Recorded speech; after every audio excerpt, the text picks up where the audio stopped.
So I started getting most of the chicken wire up above to keep the hawks out. This area is hawk territory, and hawks like to eat chickens, but they don't get to eat our chickens.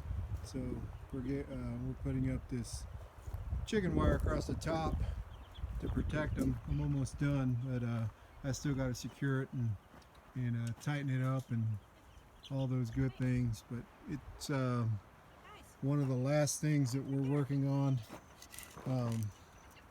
Nikki is working on the rock path with the chickens. What's the worst part about working on the rock path with the chickens so far? Not enough worms. Not enough worms. They keep... Look, he's taking it out. Ah!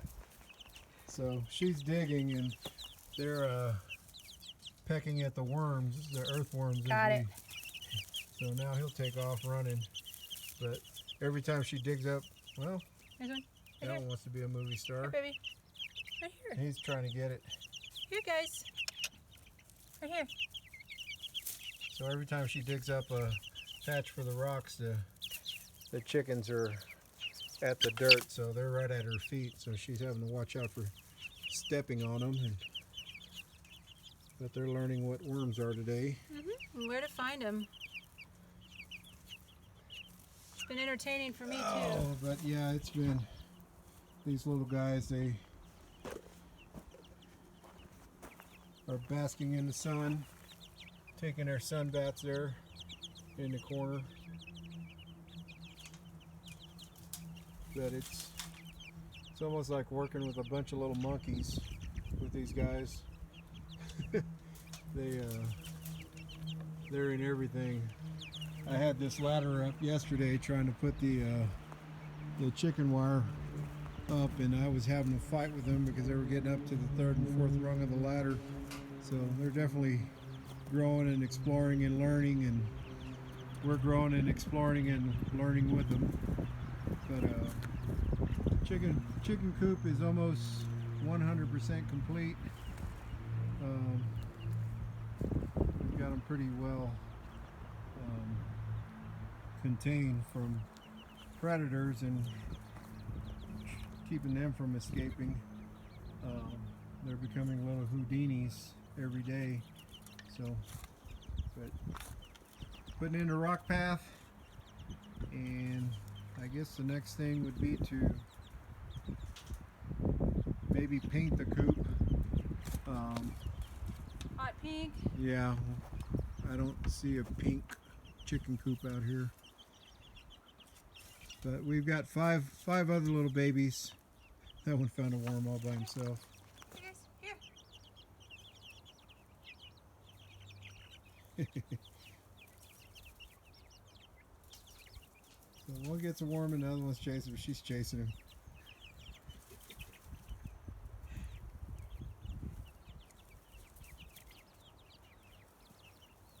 Maybe one last update on the chicken coop. But these guys are like little kids, I swear. They're in school right now. They're learning. Yeah, I threw in a log the other day, and it was filled with wood ants. And boy, they ate up all those wood ants within, I'd say, probably about 5 or 6 minutes. Between the whole bunch of them, there was probably 1,000 wood ants on there, but they made short work of them.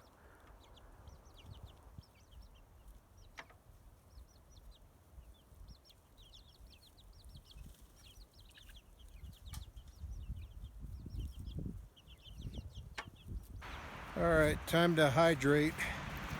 I got to get water. The wind is really kicking up here, and one of the things about water out here, the humidity out here. I came from Texas, and in Texas, you know, I would be outside, and by now, I'm gonna figure it's probably about 75 degrees right now. But in Texas right now, I'd be saturated in sweat. I barely sweat. Even when I do my workouts out here, I might break a little bit of a sweat, but for the most part, the temperature is real mild, but with it being so dry out here, like yesterday, it rained. It rained a pretty good while.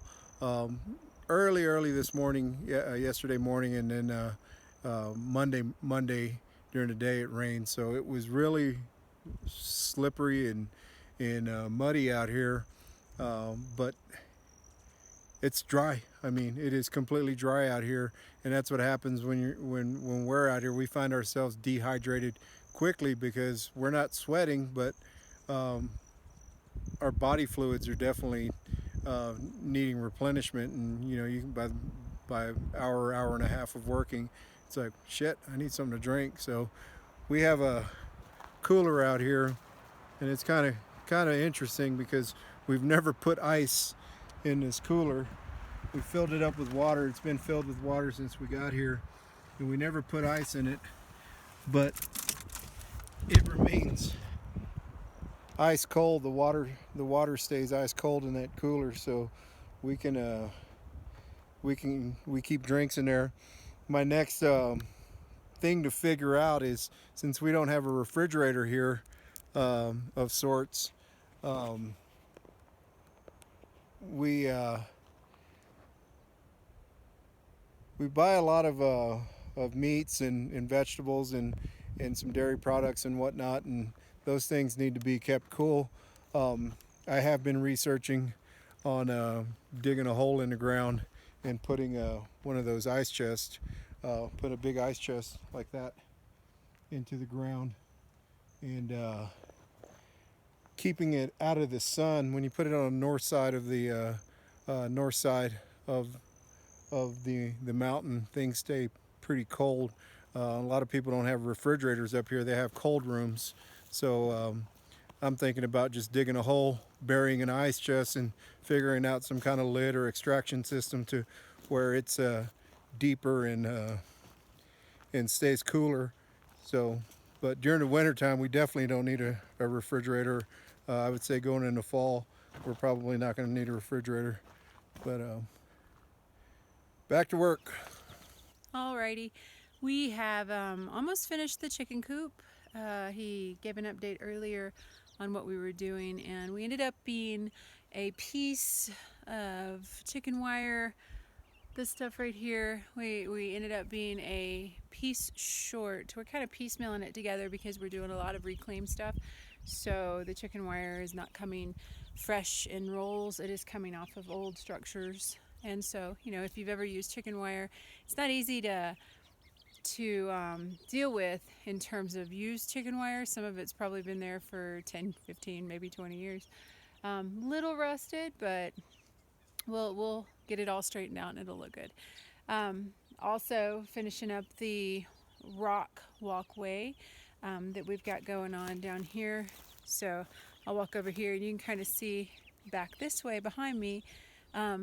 We've got a little bit, he went and get the broom so we can sweep it off and make it look pretty, but it's really not for pretty purposes.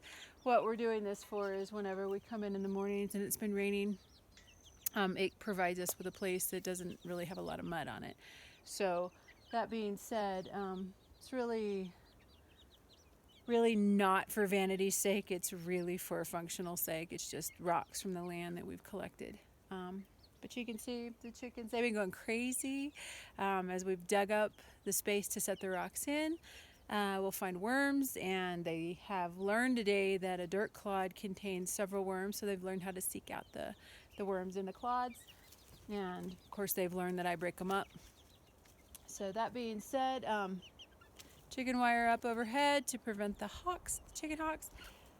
Walkway almost done, and once we get done, we'll get back with you and let you know how it all looks, give you a little taste. All right, see you later. Putting the final touches on the rock path. A little bit more to go. It's just hard to work with a bunch of chickens when they're trying to peck at your hands because they want the worms from the ground. But almost done. A little bit more packing, and we'll show you the finished product here in just a little bit.